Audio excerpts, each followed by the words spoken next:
పచ్చి కూరగాయ ముక్కలతో తయారు చేసుకునే పచ్చి పులుసు ముద్దపప్పు కాంబినేషన్లో రైస్లో తీసుకుంటే చాలా బాగుంటుంది. మనం చింతపండు రసంతో పచ్చి పులుసు తయారు చేసుకుంటూ ఉంటాం కదా. ఇప్పుడు మామిడికాయ తురుముతో తయారు చేసుకునే పచ్చి పులుసు తయారీ విధానాన్ని చూద్దాము.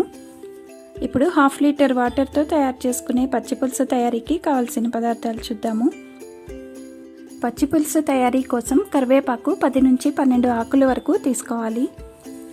3 ఎండుమిరపకాయలను ముక్కలుగా కట్ చేసి ఉంచుకోవాలి.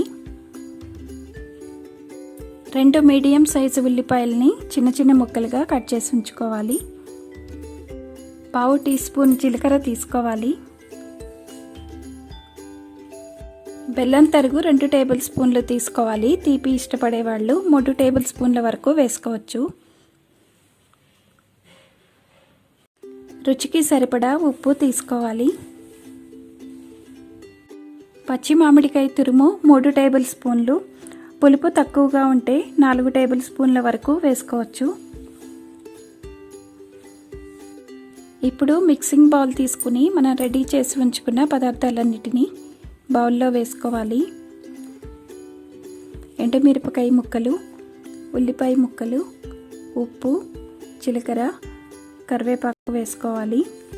తర్వాత అన్నిటినీ కలుపుతూ 1 నిమిషం పాటు కలుపుకోవాలి. ఇలా వేళ్లతో కలుపుతూ ఉంటే ఉల్లి రసం బయటకు వచ్చేస్తుంది. ఇలా 1 నిమిషం పాటు కలుపుకోవాలి.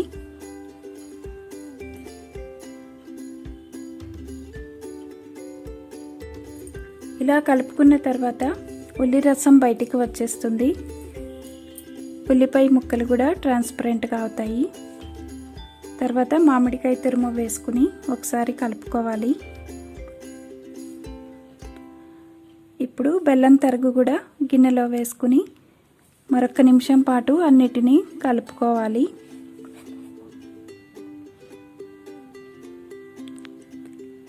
చివరిగా నీళ్ళను కూడా గిన్నెలో పోసుకోవాలి.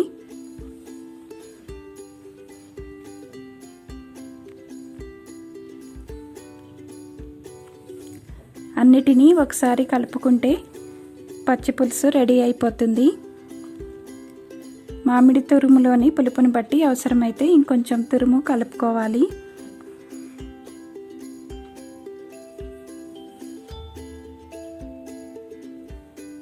కావాలనుకుంటే కొంచెం కొత్తిమీర కూడా వేసుకోవచ్చు. ఈ పచ్చి పులుసుని మనం స్టవ్ వెలిగించే పని లేకుండా తయారు చేసుకోవచ్చు. మరిన్ని రెసిపీల కోసం ఛానల్ని సబ్స్క్రైబ్ చేసుకోండి. Thanks for watching.